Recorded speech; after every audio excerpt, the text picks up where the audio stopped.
우리나라에서 개인재산 1조 원이 넘는 거부는 모두 28명인 것으로 나타났습니다. 이건희 회장이 12조 8,340억 원으로 압도적인 1위를 차지했으며 이 중 자수성가형 부자는 김정주, 박현주, 이민주 회장 등 6명에 달했습니다. 3대 취업적인 건설해운조선의 회사채 상환 압박이 내년 상반기에 더욱 거세질 전망입니다. 내년 만기 도래액은 약 8조 3,700억 원으로 이 중 6조 300억 원의 회사채 만기가 내년 상반기에 도래합니다. 5월 중 30세 미만 청년층 취업자는 382만 6천 명으로 전체 취업자의 15.1%를 차지해 사상 최저치에 달했습니다. 이는 고학력 청년층의 양질의 일자리 공급이 모자라 취업 포기 사례가 소출한 까닭입니다. 서울 재건축 아파트 매매 가격이 6월 들어 약세로 돌아서면서 3.3제곱미터당 3천만 원 아래로 떨어졌습니다. 강남권이 1.23% 떨어져 서울 재건축 하락을 주도했고 송파구가 1.84% 하락해 서울에서 낙폭이 가장 컸습니다.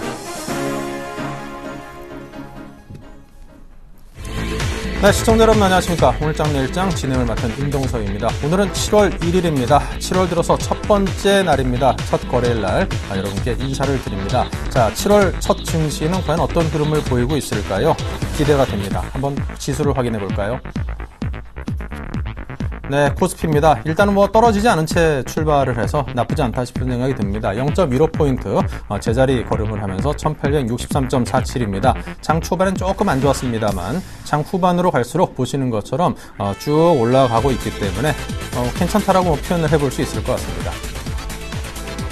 주체별로 보겠습니다. 외국인이 다시금 매도를 합니다만 300억대 가까이 매도를 했습니다. 양이 많지 않기 때문에 수급적인 측면에서는 6월 한 달보다는 상당 부분 좀 개선됐다라는 움직임을 느낄 수 있습니다. 코스닥은 9.33포인트가 오르면서 무려 1.8%나 상승했습니다. 주체별로 볼까요? 투자 주체별로 보면은 외국인이 코스닥 사랑이 다시금 뜨겁게 불붙고 있나요? 154억 원을 사들였고요. 기관은 오늘 양쪽에서 좀 팔고 있네요. 원달러 환율 7.9원이 내렸습니다. 1134.1원입니다.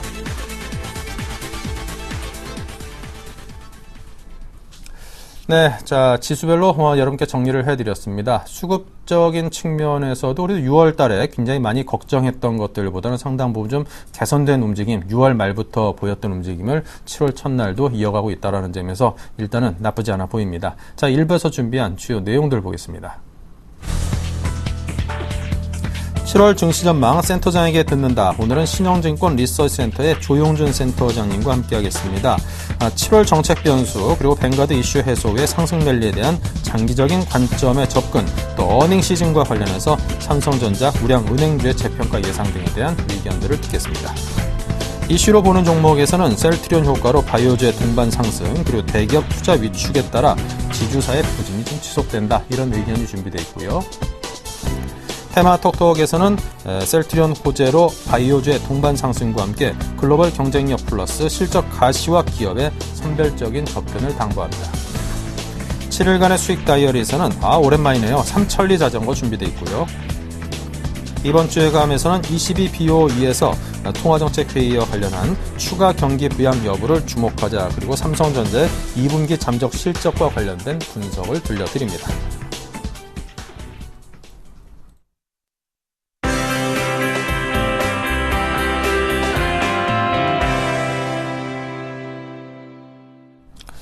네, 오늘로 이제 7월 증시가 문이 활짝 열렸습니다. 7월 증시 뜨거운 날씨만큼이나 좀 뜨거운 불꽃 장세가 열려줬으면 참 좋겠습니다. 자, 7월 달 들어서 각 증권사들은 어떤 증시 전망을 하고 있는지 먼저 정리를 해보죠. 네, 먼저 키움증권 등입니다. 키움증권에서는 1800에서 1980선을 밴드로 잡고 있습니다. 정부의 주요국 중앙은행의 대응이 강화되고 소재와 산업재 등에 대한 접근은 주의하자. 유망업종과 종목으로는 IT, 자동차, 은행을 꼽았습니다. 아래로 보면 IT를 꼽은 기업들이 꽤나 많죠. IT, 자동차는 거의 단골로 이렇게 들어가 있는 상황입니다. 밴드별로 보면요, 대부분의 증권사들이 한 1930선 정도를 많이들 잡고 있는데 키움과 신한투자증권은 1980과 1950선으로 여타 증권사들보다는 조금 더 높게 잡고 있습니다.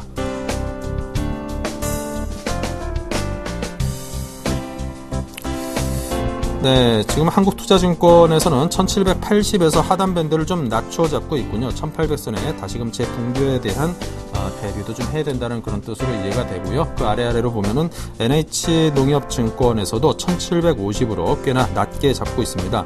지투발 악재에 따른 한국 증시의 부진에 따른 조정을 염두에 두는 것 같습니다. 하지만 7월 반등은 성공을 예상했고요. 역시 업종으로는 IT 자동차 업종을 NH농협증권에서는 꼽았습니다. 네, 우리 투자증권에서는 1800에서 1930을 밴드로 잡았습니다. 낙폭과대 우량주와 정부 정책을 잘 관찰해서 그 수혜주에 관심을 두자라고 했고요. 역시나 7월 증시에 대한 기대감은 상당히 갖고 있습니다. 중국의 유동성 리스크는 상당 부분 진정될 것으로 점쳤고요. KDB 대우증권에서는 6월 외국인 순매도액이 약 5조 원이었다라는 분석과 함께 외국인의 매도는 이미 상당 부분 진행됐다. 그러니까 더 이상 나올 물량은 그다지 크지 않을 것이다라는 긍정적인 전망으로 이해하면 될 듯 싶습니다. IBK 투자증권은 IT 운수장비 업종을 꼽았고요.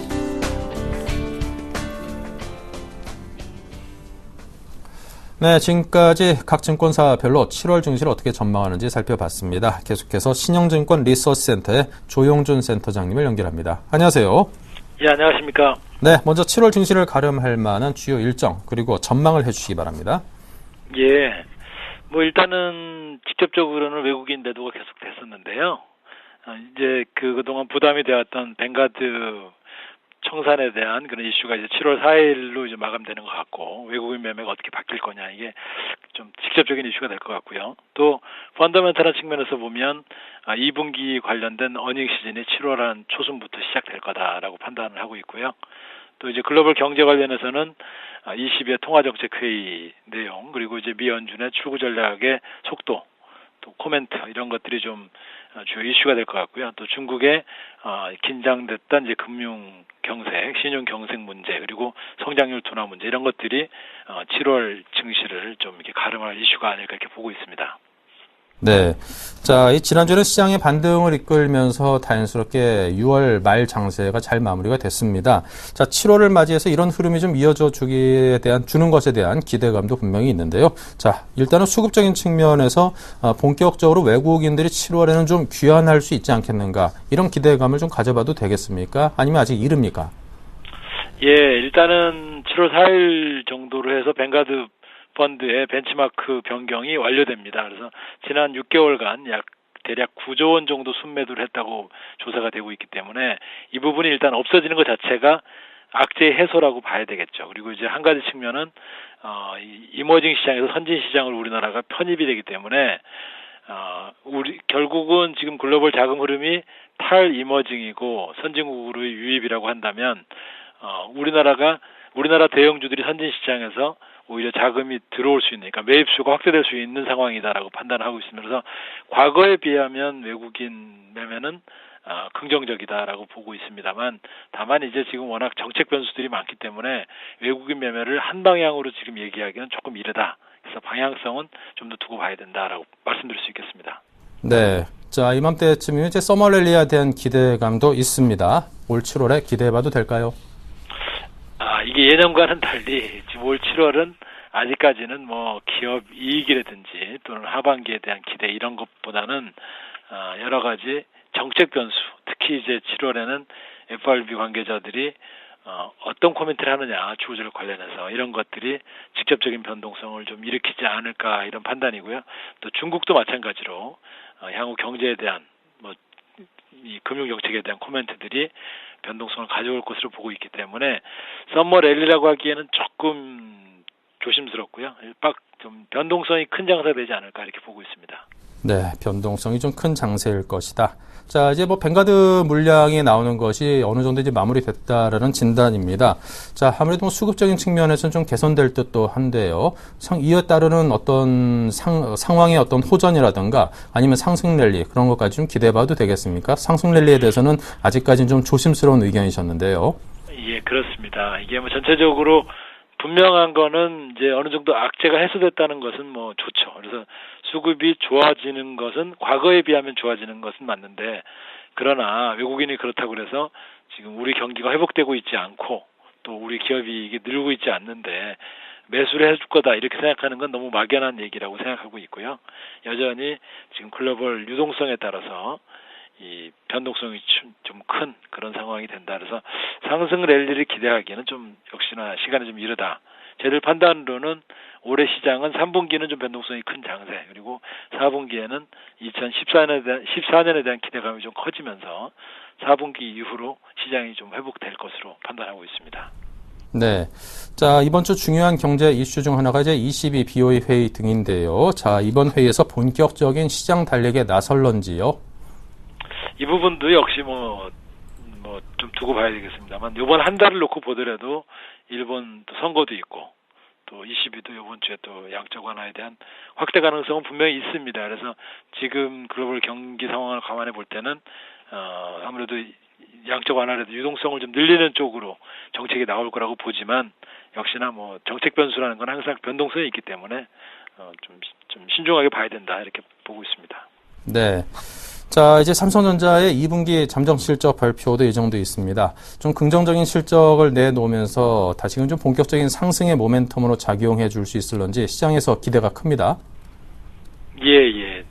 아무래도 지금 이제 어닝 시즌이 다가오고 있는데, 이제 저는 좀 긴 흐름에서 보면 그런 생각을 해봅니다. 우리나라 주가가 다른 나라들은 이제 오르고 조정받는데 우리는 이제 오르지도 못하고 빠진 거죠. 그래서 PER이 상대적으로 낮은데, 그 이유는 사상 최고 실적을 내는 기업들이 주가가 빠졌기 때문에 그런 거죠. 삼성전자가 대표적인 예인데, 또 현대차도 마찬가지고, 그렇게 본다면은 이런 좀 우량 대형주들, 아까 말씀드렸지만 선진 시장에 편입돼서 편입 수요가 앞으로 생길 거로 보는 우량 대형주들, 또 실적이 사상 최고로 기록하는 회사들, 또 최근에 주가 조정이 큰 우량 은행주, 이런 쪽에 대해서는 외국인들의 재평가가 매입 수요가 생기지 않겠나, 실적 모멘텀이 발생할 수 있다 이렇게 보고 있습니다. 네. 자, 끝으로 불확실성은 여전히 우리 시장의 곁에 바로 놓여 있는 듯 싶습니다. 7월 어떤 투자 전략을 제시하시겠습니까?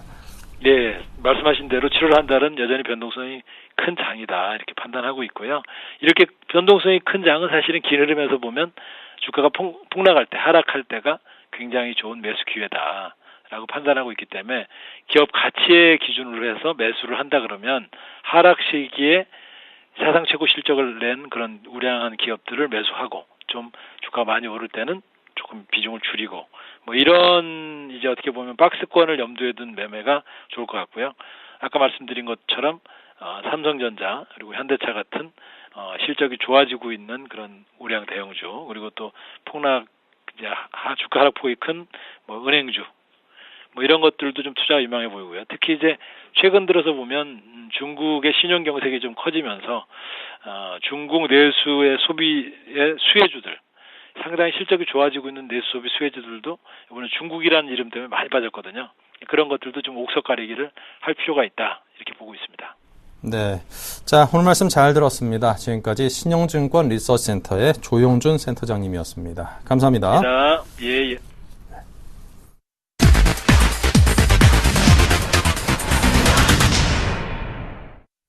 네, 다음은 HMC 투자증권 사당점의 최희승 차장을 연결하는 이슈로 보는 종목입니다. 안녕하세요. 네, 안녕하십니까. 네, 먼저 오늘장 주요 이슈들 어떤 것들입니까? 네, 일단 오늘장 이슈는 사실 코스피 같은 경우에는 좀 혼조세를 보이고 있어서 지금 일단 코스피에서는 큰 이슈는 사실 없었습니다. 그래서 일단 하나를 좀 꼽아봤고요, 코스피에서. 그리고 코스닥에서 지금 오늘 좀 핫한 이슈가 하나 나왔는데, 일단 코스닥 쪽 먼저 말씀드리면 바이오 쪽에서 오늘 셀트리온이 그 상한가를 오늘 기록을 했고요.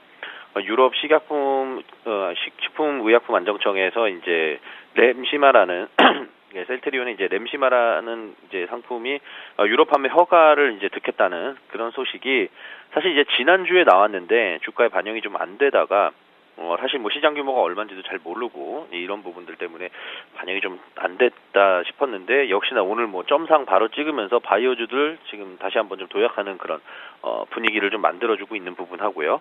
관련 종목으로는 지금 셀트리온을 위시해서 차바이오엔, CTC바이오, 바이오톡스텍, 바이오니아, 마크로젠 이 외에도 많은 종목들이 있습니다만, 이 종목들이 좀 대표적이라고 보여지고요.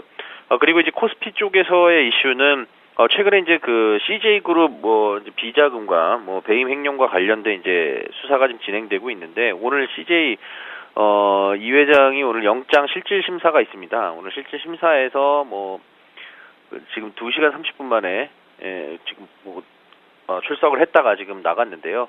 일단은 구속될 경우에는 바로 이제 검찰에서 구속을 하지만은 이제 영장 실질 심사 이후에 이제 구속 여부에 대해서는 이제 오늘 밤에 결정이 날 것으로 좀 전망이 되고, 어쨌든 좀 주가는 지금 오늘 마이너스권에서 다시 플러스 쪽으로 이제 확 돌아서는 모습 보니까, 일단은 구속 수사가 아니라 비구속 수사를 할 수도 있는 부분도 좀 감안해야 되지 않을까, 그런 생각을 하고 있고요.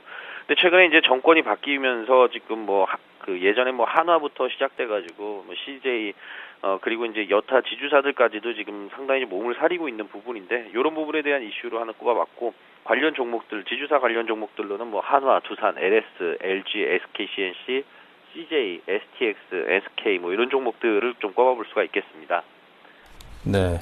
자, 그렇다면 이제 오늘장 이슈를 하나하나 또 짚어서 풀어보겠습니다. 먼저 셀트리온의 호재 영향인지 바이오주의 상승세가 좋습니다. 자, 이런 상승세 앞으로도 좀 이어질까요?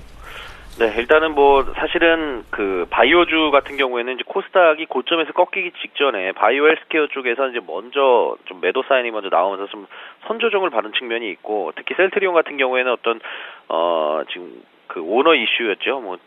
대주주였던 서정진 회장이 지분 매각하겠다, 공매도 세력 때문에 못 버티겠다, 약한 소리 하면서 주가도 약세로 이제 바뀌었었는데, 액면병합 이후에 주가가 이제 자연스레 액면 2대1 감자를 통해서, 무상 감자를 통해서 액면병합을 해서 10만 원대였던 게 이제 5만 원대까지 떨어지고, 그걸 다시 이제 반토막까지 내려보냈었는데, 지금 주가는 액면병합 직전 수준 거의 남지 않았습니다. 사실 상한가 한 방만 더 치면은 그 이상을 넘어가는 그런 지금 수준인데, 어쨌든 그런 악재 속에서 지금 상당히 좀 잘 버텨왔는데, 렘시마라는 자가 면역 질환 치료제 렘시마라는데, 저도 사실 의사가 아니고 또 약사가 아니다 보니까 정확한 어떤 기전에 대해서는 잘 모르겠지만은, 어쨌든 지금 현재 전 세계의 시장 규모가 대략 한 50조 정도로 예상을 하고 있고요. 세계에서 최초로 지금 허가 의견을 받았다는 점에서 상당한 호재로 작용할 수 있을 것 같습니다.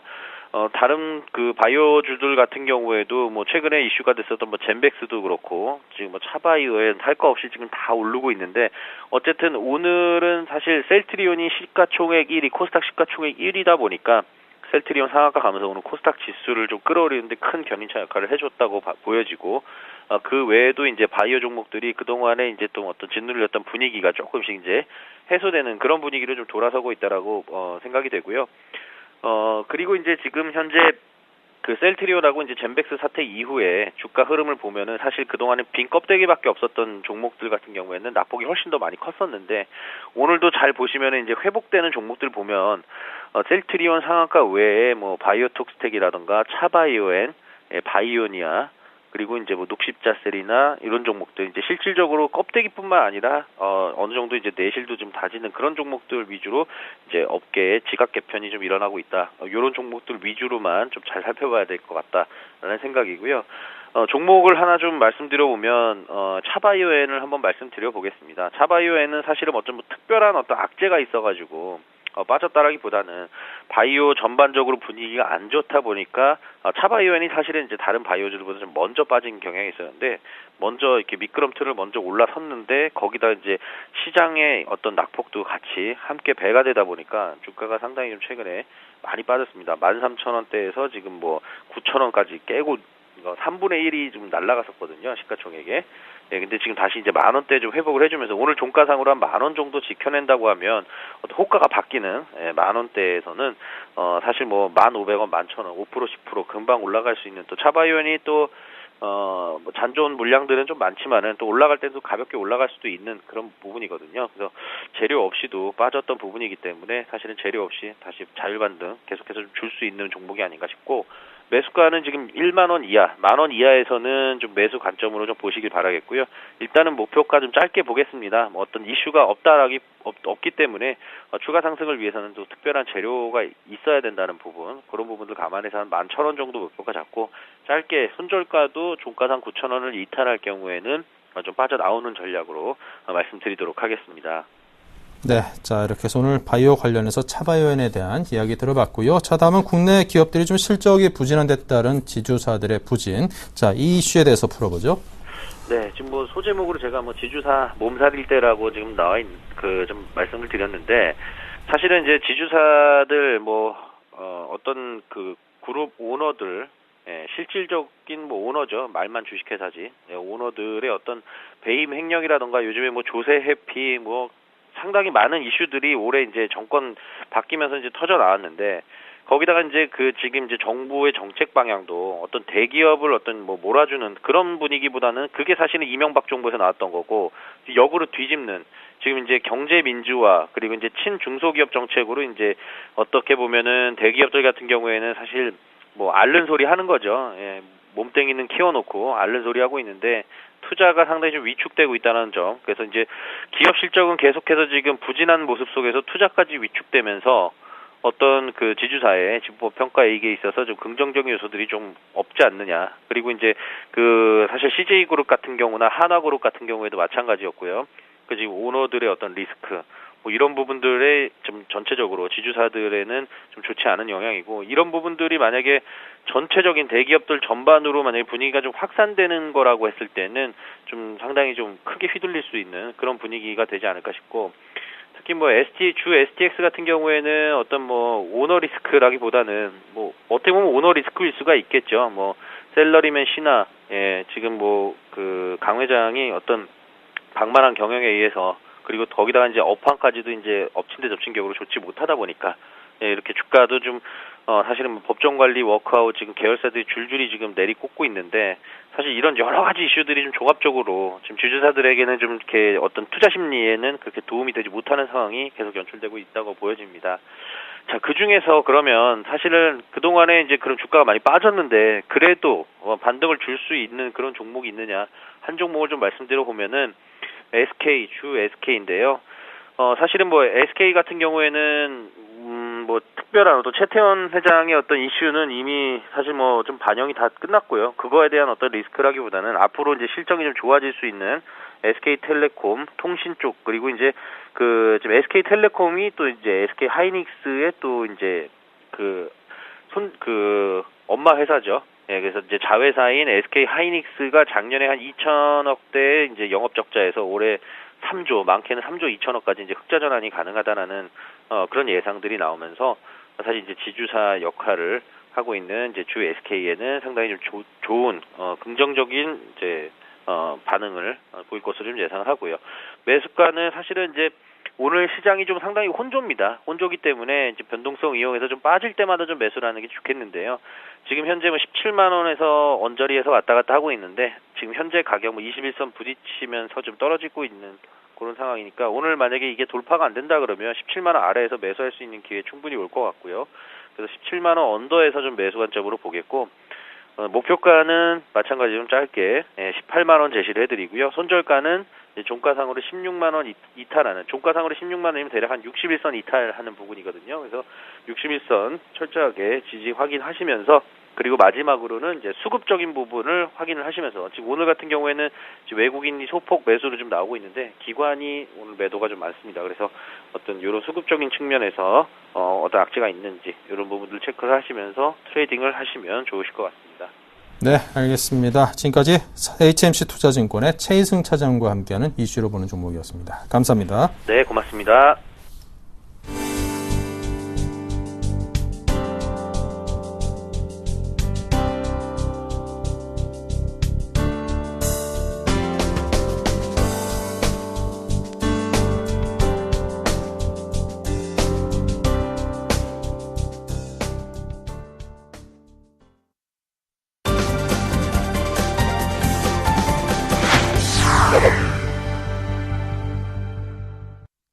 네, 자, 오늘의 테마들은 과연 어떤 것들인지 테마톡톡을 통해서 풀어보겠습니다. 자가면역 질환 치료제 유럽 판매 허가로 셀트리온의 주가가 상승하고 있다는 이야기 여러분께 전해드렸습니다.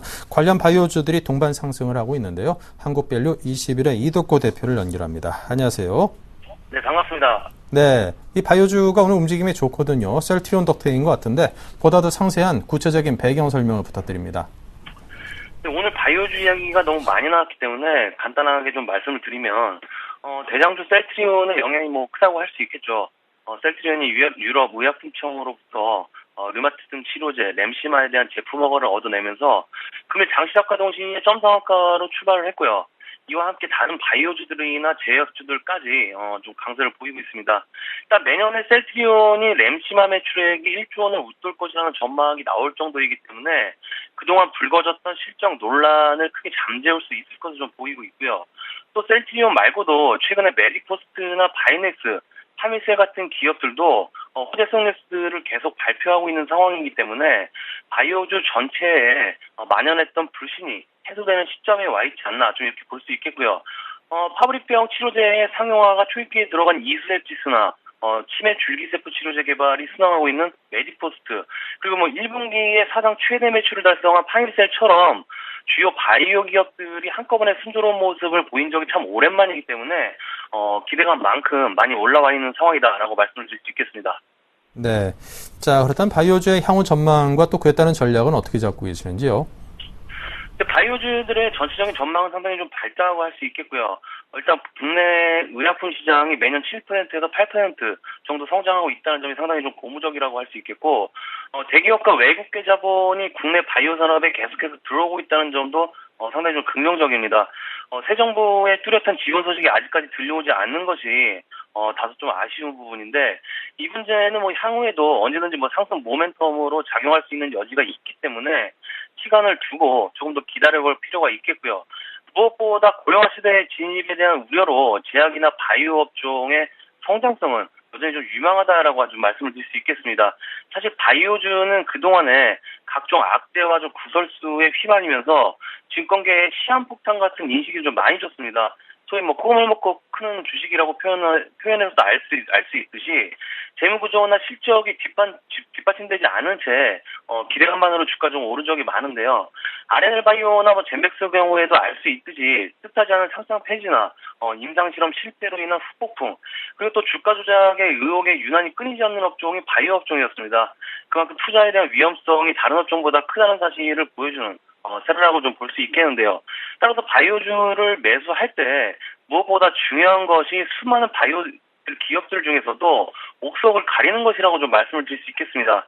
글로벌 경쟁력을 보유한 제품 개발이 가시적인 성과를 보이고 있거나 향후 해외 매출 비중이 증가할 수 있는 기업들을 선별하는 것이 무엇보다 좀 중요하다고 볼 수 있겠고요.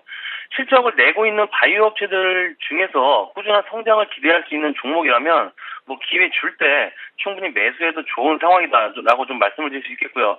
현재는 바이넥스라든지 CTC 바이오, 기타 일부 바이오 업종들이 윗꼬리를 달고 힘이 약간 딸리는 모습이 나와주고 있기 때문에 지금 바로 매수보다는 좀 눌러줄 때 매수하는 전략이 좋다. 그래서 하반기까지는 지속적인 관심이 좀 필요하지 않나 좀 이렇게 말씀을 드릴 수 있겠습니다. 네, 알겠습니다. 자, 그렇다면 바이오주 가운데 눈여겨볼 만한 종목은 어디를 꼽으십니까? 네, 이 중에서도 실적 턴어라운드가 예상되는 좀 메디포스트를 말씀을 드리겠는데요. 일단 메디포스트는 앞에서 말씀드렸듯이 무릎연골 치료제인 카티스템 시술이 늘어나면서 올해 1분기 영업이익이 3분기 만에 흑자로 돌아섰고요. 2분기에는 더 큰 폭의 실적 호전이 좀 기대가 되고 있고요. 일단 차트를 통해서 한번 말씀을 드리면 그동안에 시장이 급락을 하면서 지난달에만 30% 가까이 급락을 했습니다. 급락을 했지만 최근에 시장이 좀 안정이 되면서 이 메디포스트의 주가도 좀 점진적으로 상승하는 추세를 보이다가 오늘 셀트리온반 호재가 나오면서 동반 좀 강세를 보이고 있는데 중요한 건 중장기적 관점에서 바닥이냐 아니냐를 하겠죠. 월봉 차트를 잠시 보시면 이 60월봉이죠. 지금 진하게 표시된 형광색선이 60월봉인데 이 60월봉이 상당히 강한 이평선입니다. 코스피 코스닥에서도 현재 60월봉의 지지를 받으면서 바닥을 다지는 모습이 좀 나와주고 있는데 이 메디포스트도 60월봉이죠. 이 55,000원 부근에서 강한 지지가 형성이 되면서 바닥의 확인 과정을 좀 거칠 것으로 판단이 되고 있습니다. 그래서 현재 시점 자체가 일단 시장 전반적으로 좀 바이오주들 강세가 좀 나오고 있기 때문에 현재 시점보다는 6만 원 초반 부근에서 서서히 눌러줄 때 분할 매수하는 전략으로 매수를 하시면 될 것 같고요. 일단 이 메디포스트 자체가 1분기에 흑자 전환에 성공을 했기 때문에 2분기에도 제대열 보관서 그리고 카티스템의 매출이 2분기에도 어느 정도 흑자폭을 유지하는지 좀 중요하다라고 볼 수 있겠습니다. 그래서 이 메디포스트는 중장기적 관점에서 하반기까지는 앞에서 말씀드린 전략이 좀 유효해 보이고요. 그래서 매수가는 6만 원 초반부터 분할 매수, 목표가는 7만 7천 원, 손절가는 전저점이죠. 5만 5천 원 이탈시 손절하는 전략으로 좀 말씀드리면서 정리를 해드리도록 하겠습니다. 네, 바이오주 가운데 메디포스트는 좀 눈여겨볼 만하다라는 설명을 함께 해주셨습니다. 지금까지 한국밸류 21의 이득호 대표와 함께했습니다. 감사합니다. 네, 감사합니다. 네.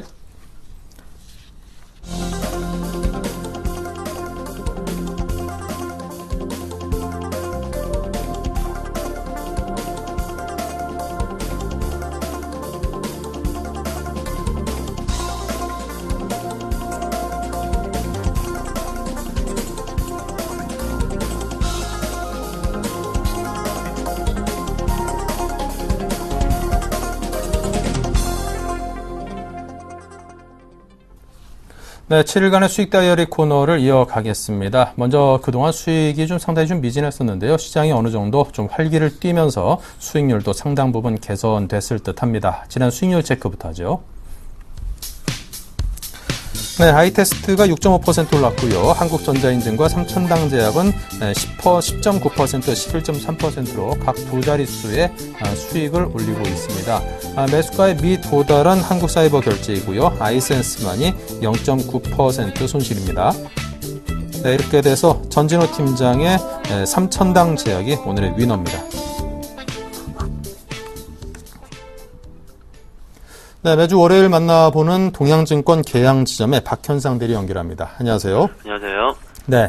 자, 추천하시던 아이테스트 수익률이 6.5%로 좋습니다. 오늘도 한 3% 이상의 상승을 이어가고 있기 때문에 한 이 정도에서 그치기에는 좀 아쉽다라는 생각이 들거든요. 자, 모처럼 좀 수익을 좀 극대화할 수 있는 종목이 아닌가 싶기도 한데, 자, 이 종목에 대해서 어떤 대응을 주문하십니까? 일단은 아이테스트라는 종목보다는요, 시장이 살아나서 정말 다행입니다. 오늘 같은 경우는 그러면 키포인트가 시장이었었는데 거래소는 아직까지 플러스권을 회복 못하고 있고요.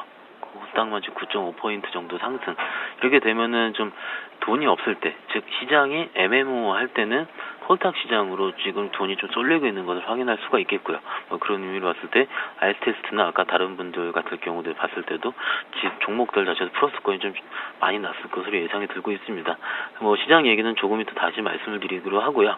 아이테스트 다행히 빠지지 않고 2,370원, 지금 90원 정도 플러스 난 가격인데요. 이렇게 모양이 바뀌게 된다면은 전고점 부근이 2,600원 이상 대까지 충분히 조준해 볼 수 있겠습니다. 그렇기 때문에 손절가를 터치하지 않는 이상에 혹은 5일선이 이탈하지 않고 여러 가지 차트가 밑으로 솟지 않는 이상에는 이 정도는 충분히 버틸 수 있는 가격대이기 때문에 좀 더 홀딩을 하셔서 전고점 부근 2,600원까지 같이 말씀을 드릴 수가 있겠습니다. 네, 전고점 한 2,600원 정도까지는 한번 갖고 와 볼 만하다. 이런 말씀으로 이해를 하겠습니다.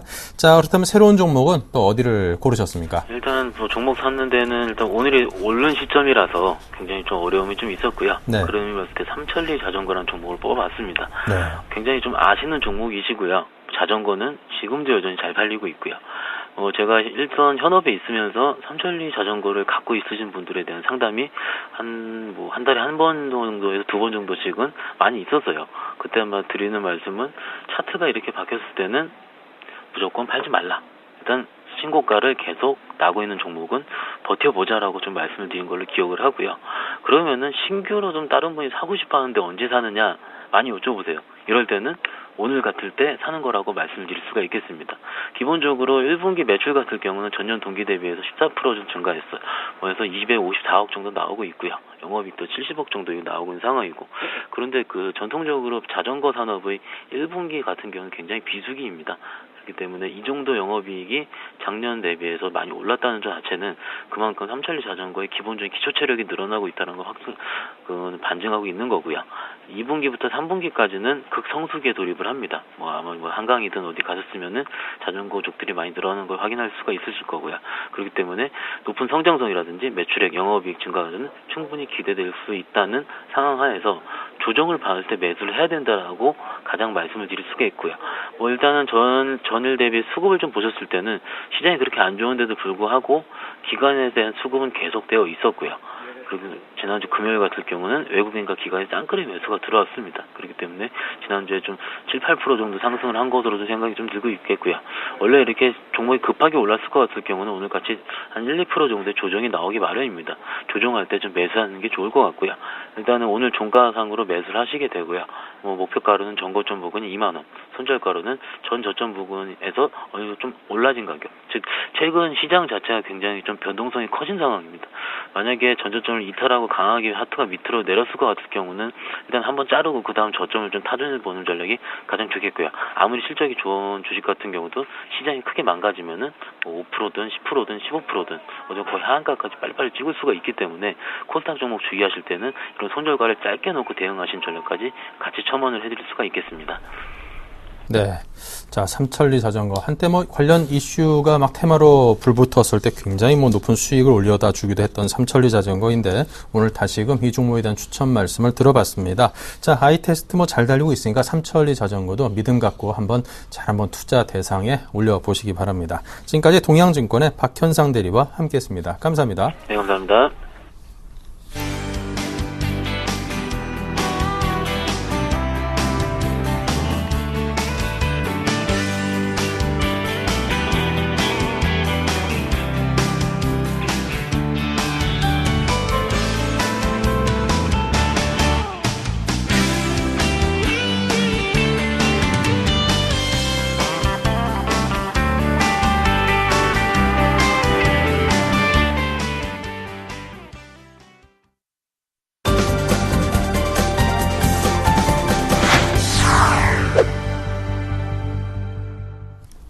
네, 계속해서 이번 주 예감 코너를 이어갑니다. 텐스탁의 이광호 팀장 모셨습니다. 어서 오십시오. 네, 안녕하세요. 네.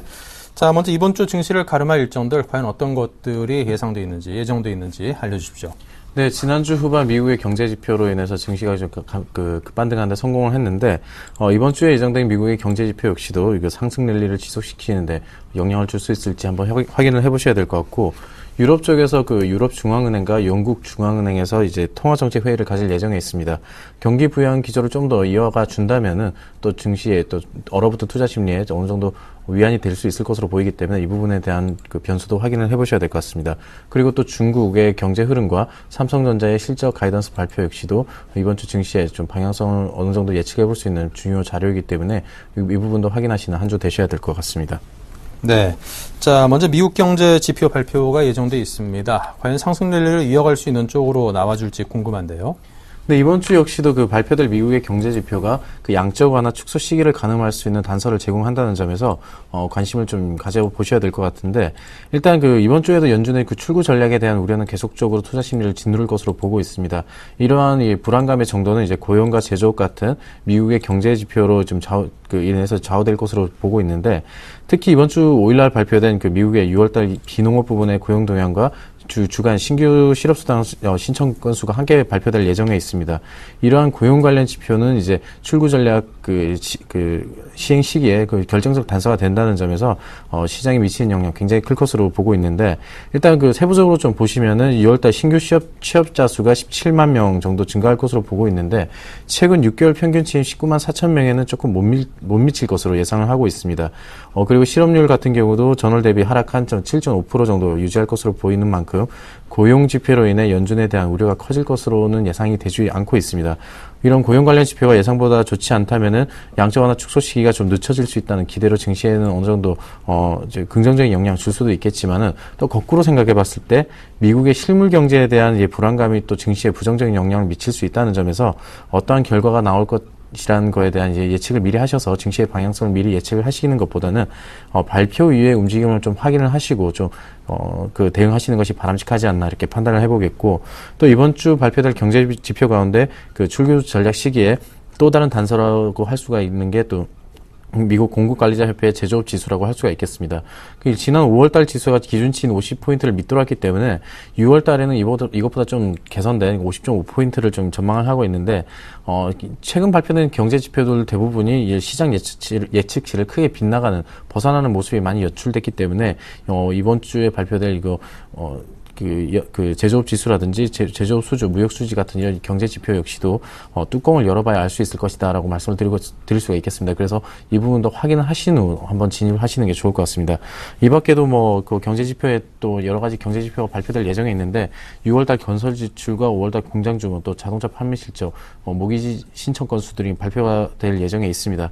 그 어느 때보다도 이 경제 지표에 대한 증시 민감도가 높은 상황인 만큼 이번 주 발표될 경제 지표 잘 체크하시면서 시장 상황에 좀 참고하시는 게 좋을 것 같고, 또 마지막으로 이제 출구 전략 시기를 좀 언급할 수 있을 만한 또 연준 총재들의 뉴욕 연방준비위원회 그 총재라든지 그 이사의 그 미국의 경제에 대한 연설이 이번 주에 예정이 돼 있습니다. 물론 이제 그 정책 기조가 크게 변한 게 없기 때문에 현재 상태에서 큰 뭐 스탠스의 변화는 없겠지만은 어떠한 이번 역시도 어떠한 변수로 작용할 수 있는 만큼 이번 주에 체크해 보셔야 될 변수이지 않나 이렇게 판단하고 있습니다. 네. 자, 이번 주는 ECB 또 BOE 통화정책 회의를 앞두고 있습니다. 경기 부양 기조를 계속해서 이어가는 그런 결정들이 나올지 궁금한데요. 유럽에서도 이제 통화정책 방향이 최대 관심사라고 할 수가 있겠는데, 이런 유럽 이벤트들이 아직 남아있기 때문에 그 지난주 출구 전략이 증시가 흡수되면서 반등에 성공했던 흐름에 그 대한 기대를 유럽 쪽으로도 좀 시선을 돌려보시는 것도 좋을 것 같습니다. 일단 그 유럽 쪽의 회의가 중요도가 높아진 이유는 이제 그 양적 완화 조기 종료 발언과 또 중국의 자금 경색 이후의 그 회의라는 점에서 그 중요도가 높다고 할 수가 있겠는데, 일단 그 유럽 중앙은행은 4일날 통화 정책 회의를 열어서 기준금리를 결정할 예정에 있습니다.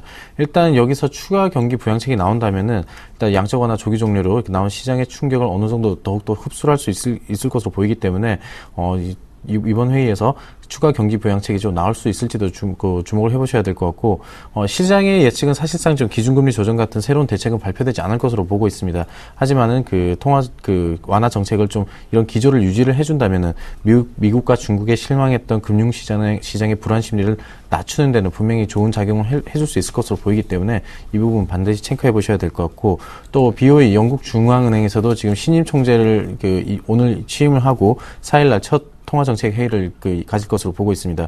일단 뭐 취임하자마자 금리 인하 같은 뭐 공격적인 통화정책 회의 추가 부양책을 내놓을 것으로 보고 있지는 않지만은 대표적인 경기 부양론자라고 평가를 받아온 만큼 이제 카니 총재가 언제쯤 자신의 성향을 정책으로 드러낼지 그 움직임에도 좀 예의주시해 보시는 것이 좋을 것 같고, 통화정책 성명서를 발표하는 데 있어서 형식의 변화가 어느 정도 있을 것으로 보이기 때문에 그 부분도 증시의 좀 민감도를 높일 수 있는 재료인 만큼 확인을 해보셔야 될 것 같습니다. 그리고 유로존에서도 경제 지표 발표가 이번 주에 계속 예정이 되어 있는데, 유로존 실업률이라든지 소비자 물가 지수, 그리고 제조 구매 관리자 지수, PMI 지수가 이번 주에 계속 유로존 PMI 지수가 발표될 예정에 있습니다. 일단 증시에 미치는 영향, 유럽 경제 상황 역시도 증시에 미치는 영향이 적지 않다는 점에서 꼼꼼히 살펴보셔야 될 변수이지 않나 이렇게 생각을 하고 있습니다. 네. 우리 증시가 뭐 여러 가지 어려운 좀 경제 환경 속에서 좀 돈의 힘에 의해서 버텨지는 그런 양상도 분명히 있으니까요. 이 돈이 계속 어느 그 양이 유지가 되느냐 안 되느냐 이런 것들이 여러 가지 지표의 영향을 상당 부분 받아서 결정되느냐만큼 하나하나 꼼꼼히 챙기면서 그 향방을 좀 점쳐볼 필요가 있어 보입니다. 자, 미국과 유럽에 이어서 우리 증시를 좀 강타하고 있는 게 아무래도 중국 쪽에서 들려오는 소식이 아닌가 싶습니다. 유동성 리스크 관련해서 좀 우려감이 있습니다. 아직까지 뭐 잠재워진 거다라고 보기에도 시기상조인 것 같고요. 자, 이 밖에 주목할 만한 이슈, 중국 등을 포함해서 어떤 거 있습니까? 네, 먼저 말씀하신 대로 중국을 좀 말씀을 드려야 될 것 같습니다. 일단 지난주에 이어서 계속적인 중국의 경기 둔화 흐름이 국내 증시에 계속적으로 부정적인 역할을 지금 하고 있는 상황인데, 일단 이번 주에는 제조 구매 관리자 지수 통계국에서 발표하는 구매 관리자 지수 발표를 앞두고 있습니다. 일단 시장 컨센서스는 전월 대비 떨어질 것으로 예상을 했는데 오늘 오전에 발표가 됐었죠. 50.1을 발표를 하면서 지난 2012년 9월 이래로 최저 수준을 기록을 했습니다. 일단 그 이유를 좀 살펴보셔야 되는데, 일단 6월 달에 그림자 금융이라고 불리는 섀도우 뱅킹에 대한 규제로 인해서 자금 경색이 되었고, 그래서 중소기업군과 부동산 투자 부분이 좀 부진했던 게 그 원인이었다고 할 수가 있겠습니다. 그리고 좀 HSBC에서 발표한 PMI 역시도 48.3포인트로 좀 부진했던 탓도 있고, 여기에 글로벌 수요 둔화가 지속되고 있는 상황인데, 여기에서 변수는 이제 대기업들이 업황들을 좀 어느 정도 지지를 해주는지 여부고, 계속적인 자금을 풀어서 계속적인 투자를 이어가는지 여부라고 할 수가 있겠는데, 지난달 PMI를 지지에 기여했던 부분도 이게 대기업들의 이런 이제 자금을 푸는 이런 움직임이었습니다. 근데 이번 달에는 이마저도 낙관하기 힘든 상황인 만큼, 이런 이제 중국 경기의 다운턴, 경기 하강 국면은 계속적으로 이어지지 않을까 이렇게 판단을 하셔야 될 것 같습니다. 또 은행 역시도 디레버리징이 계속되면서 7, 8월 달에는 금융시장의 변동성이 좀 더 확대될 것이라는 전망도 있는 만큼, 지금 현재 중국 정부 역시도 이런 경제 상황 속에서도, 기본적인 긴축에 중점을 두면서 계속적인 그 정책에는 변화를 주고 있지 않기 때문에, 예전처럼 중국이 고속 성장을 이어나갈 것이라는 기대를 좀 잠깐 접으시고, 일단 이제 경기 둔화 흐름을 좀 더 이어질 것으로 판단을 하셔서 좀 보수적인 시각으로 중국을 좀 바라보셔야 될 것 같고, 또 한 가지 국내적으로 좀 보시면은 삼성전자의 2분기 실적 잠정치 발표를 좀 말씀드릴 수가 있을 것 같습니다. 일단 그 2분기에 그 삼성전자가 좀 실적으로 좀 선전했다는 점을 보여준다면은 IT, 최근 부진했던 IT 업종이 다시 한번 살아날 기회를 좀 잡을 것으로 보고 있는데, 일단 매출액 전망치는 그 매출 자체는 59조 1,700억으로 기록할 것으로 예상을 하고 있고, 영업이익은 분기 사상 처음으로 10조를 돌파할 것으로 예상을 하고 있습니다. 일단 갤럭시 S4에 대한 초기 마케팅 비용이 증가를 했고, 또 IT 모바일 사업 부분 실적이 또 전분기보다 소폭으로밖에 개선이 되는데 그쳤지만은, 일단 반도체와 디스플레이 사업 부분에서 성과가 크게 개선될 것으로 보이기 때문에 그간 그 분기 실적 발표는 앞으로 이제 삼성전자 분기 실적 발표는 계속적으로 지금 그 증시에 긍정적인 역할을 해주지 않을까 이렇게 판단하셔서 바라보셔도 좋을 것 같습니다. 네, 자 7월 첫날 증시가 괜찮습니다. 자 이번 주 투자 전략 세워주십시오. 네, 일단 전체적인 흐름을 말씀드리면은, 지난주 증시의 높은 변동성에 의해 좀 제자리 찾기를 좀 진행할 것으로 보고 있습니다. 일단 지금 현재 지난주 후반은 극적으로 반등에 성공할 수도 있었던 이유가 미국의 부진한 경제 성장률 때문이었는데, 일단 지금 현재 경제 지표를 두고 해석이 좀 엇갈리는 만큼, 지금 충격을 최소화할 수 있는 그 경제 지표보다는 실적에 좀 주목해야 될 때가 아닌가 이렇게 판단을 하고 있고, 그래서 개별 기업의 펀더멘탈에 좀 집중을 하셔서 이번 주 증시의 상황에 대응하셔야 될 것 같고, 또 뱅가드의 인덱스 펀드 벤치마킹이 좀 종료가 됐다는 그 공시가 떴습니다. 그렇기 때문에 수급적인 상황에서 긍정적인 변화 분명히 기대하셔도 좋을 것 같습니다. 그리고 이러한 외국인 자금이 최근 들어서 낙폭이 컸던 IT를 중심으로 한 대형주를 중심으로 집중이 되고 있다는 점 집중하셔서 수급 동향도 체크해 보셔야 될 것 같고, 업종별로 보신다면 IT와 자동차 업종들이 그간의 낙폭이 컸고, 또 이제 반등에 대한 모멘텀이 있는 만큼 이 업종들에 대해서 관심을 가지신다면 좀 이번 주에 좀 견조한 흐름을 연출하지 않을까 이렇게 판단을 하고 있습니다.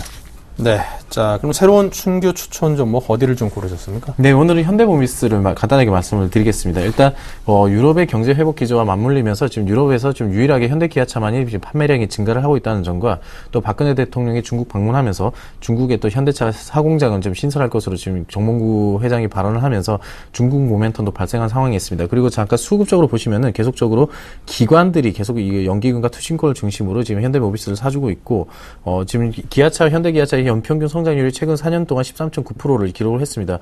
AES 지난 3년에서 5년 사이에 이런 성장률을 기록을 해냈는데, AES 수요가 지금 이제 증가할 시기에 도래를 했기 때문에 그에 대한 특수도 좀 기대를 해보셔도 좋을 것 같습니다. 그리고 마지막으로 2분기에 대한 영업이익 역시도 1분기 대비해서 30% 가까운 성장세 어느 정도 예상을 해볼 수 있기 때문에 실적 모멘텀도 보유해서 이 종목 추천을 드려보겠고요.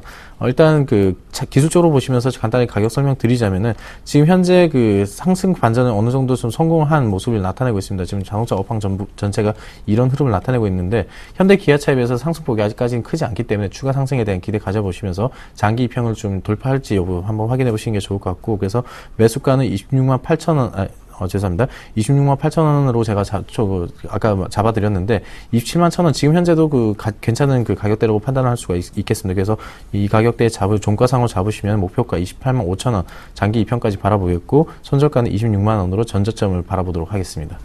네, 7월 각 증권사의 증시 전망을 보는 데 있어서 거의 대부분의 증권사들이 이제 자동차 업종을 꼽았기 때문에, 현대모비스 한국 최고의 자동차 부품 업체죠. 이미 세계적인 업체이기 때문에 현대모비스에 대한 관심을 가져봐야겠습니다. 자, 그럼 지난 포트폴리오 현황 살펴보죠. 현금 비중 30%에 SK하이닉스가 25%, 유한양행이 20%, CJENM 15%, NC소프트가 10%입니다. 네, 수익률을 살펴보면요. CJ E&M이 마이너스 6.8%, 그리고 SK 하이닉스는 그만큼 올라 있습니다. 유한양행이 마이너스 4.7, NC소프트가 5% 수익과 손실 그 폭이 두 종목씩 묶어서 비슷비슷합니다. 네, 자 그럼 이 종목들에 대한 AS를 좀 짧게 듣겠습니다. 네, 먼저 CJ E&M 말씀드리겠습니다. 일단 기술적으로 봤을 때 그 저점을 높여가는 이제 상승 흐름을 어느 정도 나타내고 있고 또 꾸준한 업데이트와 신작 출시로 인한 게임 부분에 그 여름 특수가 어느 정도 기대되고 있기 때문에 좀 더 보유하시면은 좀 더 상승 흐름 기대를 해볼 수가 있겠고, 유한양행 역시도 이런 흐름이 비슷합니다. 지금 현재 그 저점이 높아지고 있는 흐름, 아직까지 장기 이평을 뚫어내고 있지 못하지만은 수렴을 발산하는 흐름 속에서 어느 정도 좀 상승 흐름을 좀 기대를 해보겠습니다. 그리고 NC소프트 역시도 그 리니지원이 3분기여서 사상 최고 실적을 달성했다는 점도 좀 고무적이라고 할 수 있겠고, SK 하이닉스 역시도 외국인이 꾸준히 사주고 있는 종목인 만큼 계속적으로 보유하신다면 추가 수익 기대 가능할 것 같습니다. 네, 자 이렇게 해서 종목에 대한 AS까지 드렸으니까요. 여러분께서 잘 한번 참고해 보시기 바랍니다. 이 포트폴리오에 오늘 추천하신 현대모비스가 끼어 있다는 점 여러분께서 잘 한번 살펴보시고요. 지금까지 이광호 팀장과 함께했습니다. 감사합니다. 고맙습니다. 네, 오늘 1부 여기서 마치고요. 잠시 후 2부에서 뵙겠습니다.